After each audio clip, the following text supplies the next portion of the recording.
So the Cato Institute, which is a nonpartisan public policy research organization, has released a new report looking at how immigrants, both legal and undocumented, have affected the U.S. government's debt and deficit over the past 30 years. The report found that from 1994 to 2023, immigrants have helped reduce the deficit by more than $14 trillion. Data shows that every year during that time, immigrants have paid more in taxes than they received in benefits from the federal, state, and local governments.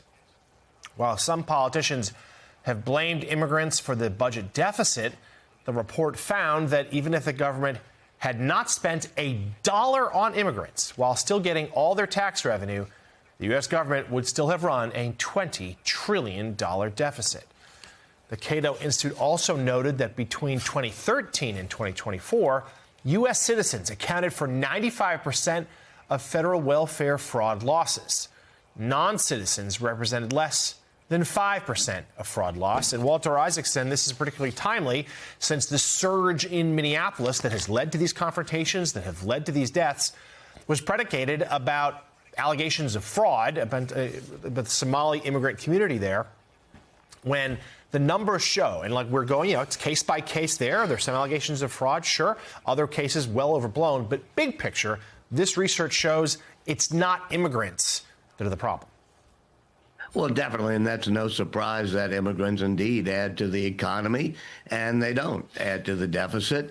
The case of the Cato Institute study, though, it does show that when you put federal dollars through programs like the feeding program that ends up in Minneapolis, there really are not that many incentives to prevent fraud the way they're structured. So I think people should read the Cato report and say, yes, this isn't about immigrants, but it's about the structure of things we do where we have to have some incentive at the state and local level to just not turn a blind eye to fraud. And, let's be clear, there was a lot of fraud in these programs in Minnesota. And to some extent, you got the impression because a lot of it was in the Somali community, and that's caused problems for the vast majority of immigrants who, of course, would never commit fraud and do so probably less than U.S. citizens may. Yeah, Walter's not wrong there. There was fraud, legitimate fraud. I would just add, it was under investigation by DOJ attorneys. They've been making progress on it.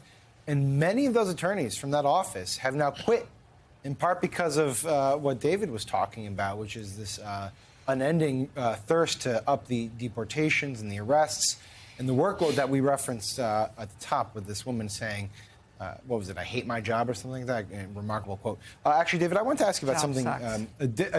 My job sucks. Remarkably, the same words I uttered when I had to work with Lemire.